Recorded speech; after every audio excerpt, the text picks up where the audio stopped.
عرض یہ ہے کہ جس کو انسان بھی، جس کی سوچ بھی محدود، جس کی عقل بھی محدود، جس کا علم بھی محدود، جس کی محبت کی حد بھی محدود، وہ بھی کسی کو اگر اپنے قریب رکھتا ہے، اس کو عزیز سمجھتا ہے، اس سے محبت کرتا ہے، تو اس کو وہ چیز دینا پسند کرتا ہے، وہ تحفہ دینا پسند کرتا ہے جو اس کے نزدیک سب میں اچھا ہو۔ تو اللہ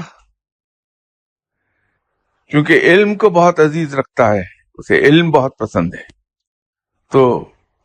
جس سے بھی وہ راضی ہوگا اسے علم ہی عطا کرے گا، اور علم سے وزڈم پیدا ہوتی ہے، اور ایسنس آف وزڈم خود رب ہے۔ تو رب تعالی خود شناسی سے حق شناسی کی طرف لے جائے گا اسے علم کے ذریعے سے۔ اس لیے جس سے بھی رب راضی ہوگا اسے علم عطا فرما دے گا۔